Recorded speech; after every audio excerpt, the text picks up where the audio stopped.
Think about a time when you really, really wanted something so deeply, and it was difficult to know if that voice that you were hearing, that desire that you had, that urge that you were feeling, it was difficult to know, is that God, or is that me trying to make myself think that it's God? I think that the more deeply we desire something, the more difficult it is to distinguish between those two things, especially when you've been walking with God a long time, or when you started to know his voice and his character and the way that he moves. I think sometimes that can make it even more difficult to distinguish between the two, because the goal is that our desires become like his desires, that we start to desire the same thing. So how do we distinguish? How do we know if the thing that we want is what he wants for us? There are some things that we can use just right out of the gate to tell us if this is God's voice or not. And one thing that comes to mind is that if God says it, then it will not contradict his word.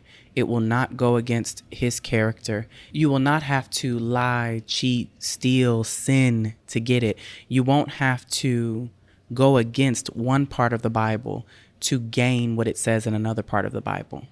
I remember a long time ago, I was having a conversation with this lady, and she was telling me about this man that she had met, and she was just describing all these things about him. She said that she thought he could be husband material. And she was asking me what I thought about that. And we started talking about different things from the Bible, about God's feelings towards marriage and how it's this institution that he created that really is to be a mirror, one of the closest mirrors that we have on earth of his relationship with the church. He uses marriage to mirror that in the earth. So we talked that through, and it was interesting because I kept picking up on some nervousness from this lady. And so I asked her, "Well, what's going on? It sounds like maybe there's something that you're not saying." And she just went back into all the details about how wonderful he was and how he treated her and all these good things about him. And I said, "Okay." And she eventually said, "Well, but he's still married." And that could seem, or probably does seem, very obvious to many people, that God didn't send you that lady's husband. But when we really think about it, that's a principle that applies to more than just that situation. And it can be so easy for us to cast stones at someone who is struggling with that idea, but then we're also in some other way doing the same type of thing. There are so many different ways we can try to rationalize our way into something, that we can try to spiritualize something that God really didn't say, or we can look at something that God does speak about in the Bible and then take something that doesn't quite fit and try to make it fit.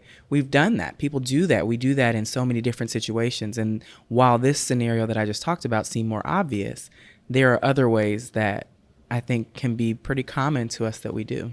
The principle of the scenario that I just described is that you will not have to go against a part of the Bible to get another part. So you won't have to commit adultery to get a kingdom spouse. As you're evaluating things to see, does this come from God, or is this just me twisting things, or just wanting something so badly that I'm trying to make it so? When you're evaluating that, go through the scriptures and make sure that the thing that you believe is yours, or that you're hoping or thinking is the voice of God, make sure that no part of it goes against his word, even a small part. Because if it does, then maybe it's a reflection of something God has for you, but maybe it's not the way that you think he has for you, or maybe it's not the timing that you think he has for you.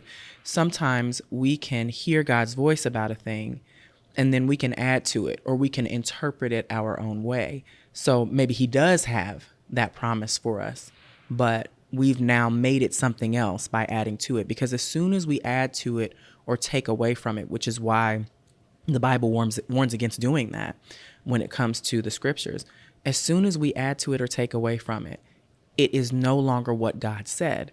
It's our version of what God said, which is so often not what he has for us.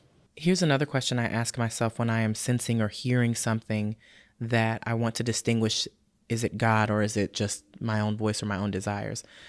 That question is, does this thing that I'm hearing or this direction that I'm hearing, does it go against my fleshly nature? Does it sacrifice something about me that is not like God in order that I become more like God? Does it reflect growth in an area where God has been taking me through processes? Sometimes part of the way that I know that it's God is that it goes against what I would normally do in the flesh. That results in me maybe being uncomfortable. But if it's God's voice, then I'll still have that heavenly peace about me, even though I'm uncomfortable. There are so many accounts from my life that when I think back, they just warm my heart about how intentional God is. But one that I remember distinctly is when I bought my first rental property. I was at my desk at work and I was praying about something else.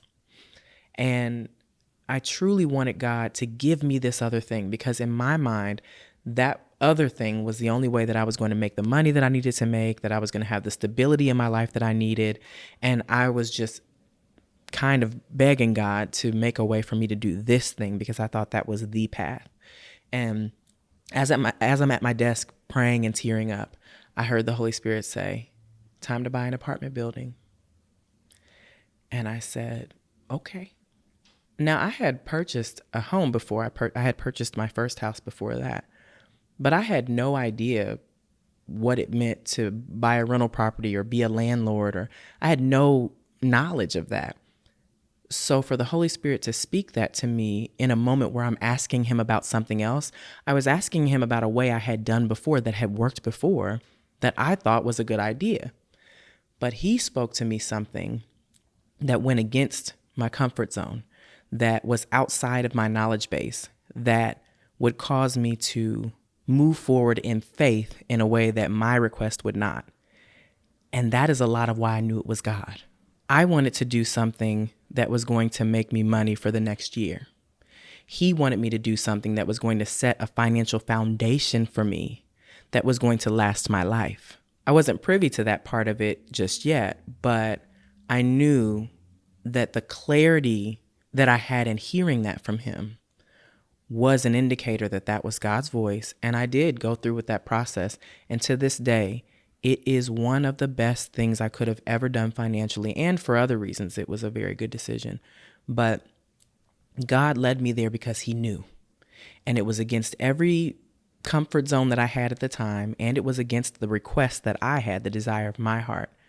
But it was the best decision, the wisest decision, the decision that would have longevity, the decision that would multiply in all these different ways that I didn't know about. So now when God tells me something that's against my comfort zone or doesn't seem to be answering my request, I think about how he led me then.